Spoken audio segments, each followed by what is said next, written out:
The Tale of Rabbit and Coyote by Tony Johnson and Tommy DePola. One full moon night, Rabbit found a field of chiles. He was so pleased to see them, all glossy and green, that he jumped right in and ate the biggest one. When the sun rose, the farmer came to check the chiles. They were scattered everywhere, and the biggest, glossiest, greenest ones were gone. Among the plants he saw Rabbit's tracks.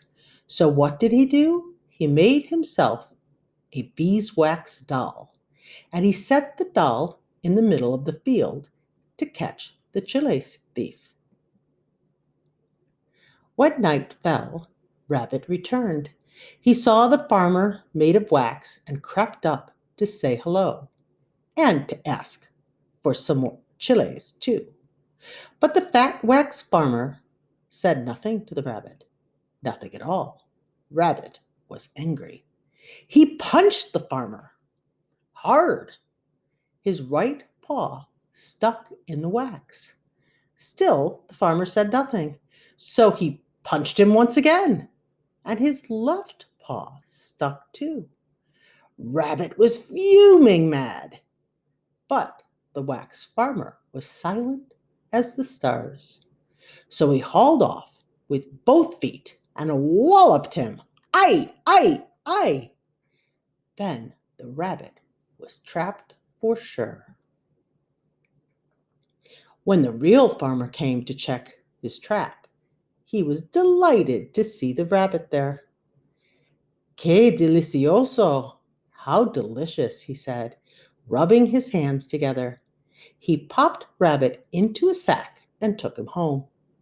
When he got there, he hung the sack, built a line fire, and set a pot of water to boil. Then he went looking for herbs.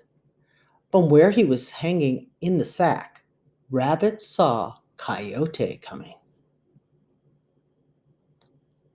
"What are you doing there?" asked Coyote. "This man wants me to marry his daughter," Rabbit said. "But I am too young. Why don't you take my place? Look, the water's ready to make hot chocolate. There will be a grand party." When the farmer came back and took down the sack, he saw a coyote inside it. "You'll pay for this," he said. He popped Coyote into the hot water. I! Coyote flew right out of the water and took off after Rabbit. He followed the tracks till he found him high in the jacara tree. "I am going to eat you now," said Coyote, for he was very furious. So what did Rabbit do?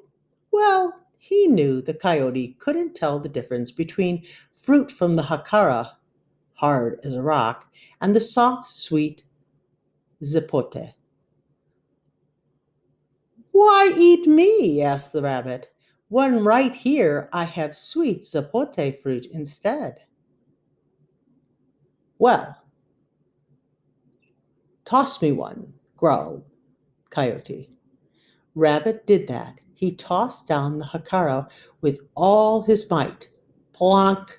It struck Coyote and knocked him out cold as a cabbage.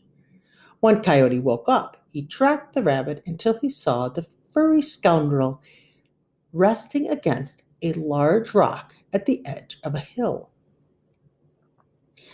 "Please don't eat me," pleaded Rabbit, leaning against the rock.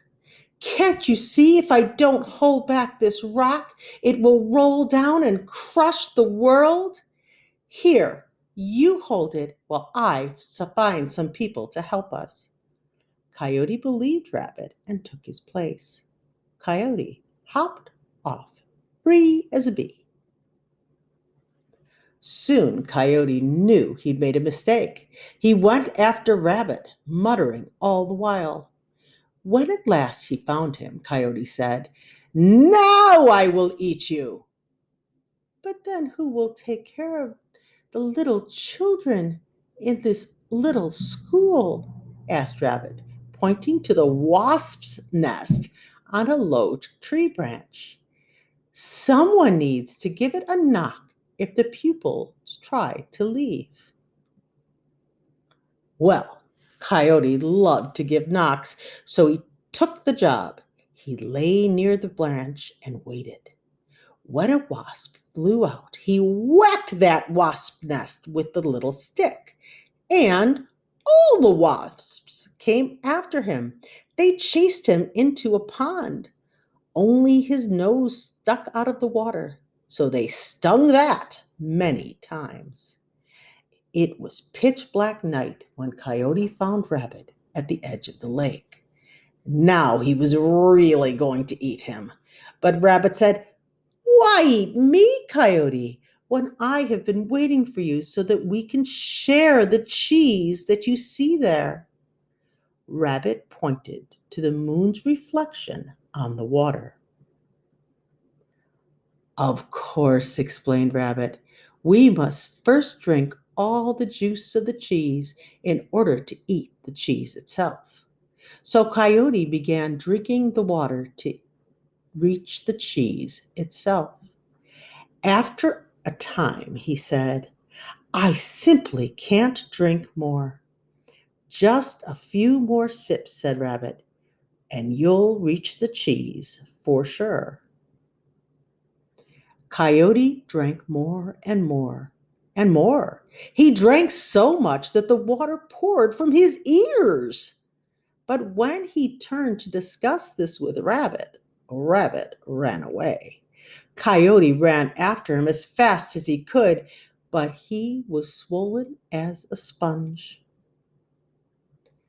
That is why, to this very day, coyotes gaze at the moon, and now and then he howls at it, for he is still very furious with Rabbit.